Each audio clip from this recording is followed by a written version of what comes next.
வணக்கம். ஒரு நண்பருக்கு மிகப்பெரிய டவுட்டு. "நீ சும்மா சோஃபால உட்காந்துக்கிட்டே பேசாதப்பா. உனக்கு என்ன விஷயம் தெரியும்? அடுத்த தடவை எல்லாத்தையும் கத்துக்கிட்டு பேசு. பேசத் தெரிஞ்சா பேசு, இல்லாட்டி பேசாதங்கிற" மாதிரி கமெண்ட் பண்ணியிருந்தாரு. எனக்குள்ள என்ன தோணுச்சு அப்படின்னா, உண்மையாவே நம்ம சோஃபால உட்காந்துக்கிட்டே பேசுறோமே, பார்க்குறவங்கள்ல பாதி பேர் இப்படி தானே நெனப்பாங்க. இந்த பயலுக்கு ஏதாவது தெரியுமா? தெரியாதா? ஏதாவது தெரிஞ்சுக்கிட்டத எங்கேயாவது கத்துக்கிட்டு வந்து உருட்டுறானா? அப்படின்ட்டு நெறைய பேருக்கு டவுட் இருக்கும்.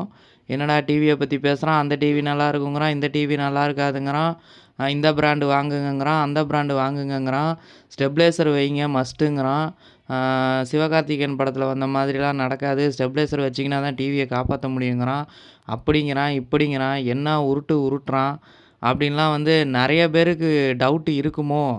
நம்மளும் சோஃபால மட்டும் தானே உட்காந்து பேசிட்டு இருக்கோம்.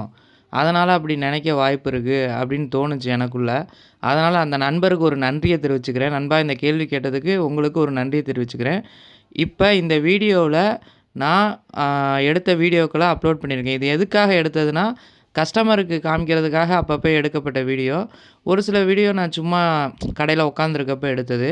இது இப்ப யூஸ் ஆகுது. உங்களுக்கு காமிக்கிறதுக்கு யூஸ் ஆகுது. நண்பா நல்லா பாருங்க. நான் வந்து எதுல வாழ்ந்துகிட்டு இருக்கேன், வீட்ல இருக்கிற நேரத்த விட டிவிக்களோட செலவு பண்ற நேரம் தான் அதிகம். டிவிக்கள் மட்டும் இல்ல, எனக்கு தெரிஞ்சு ஏசிய தவிர மத்த எல்லா சர்வீஸும் நான் பண்ணுவேன். Fridge, washing machine, air cooler, mixie, grinder எல்லாமே சர்வீஸ் பண்ணுவேன்.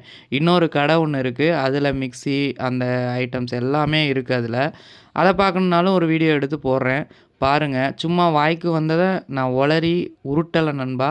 அத தெரிஞ்சுக்கிட்டீங்கன்னா போதும். மத்த நண்பர்களும் வந்து நான் என்ன வேலை பார்க்குறேன், என்ன பண்ணிட்டுருக்கேன் அப்படின்னு தெரிஞ்சுக்கோங்க.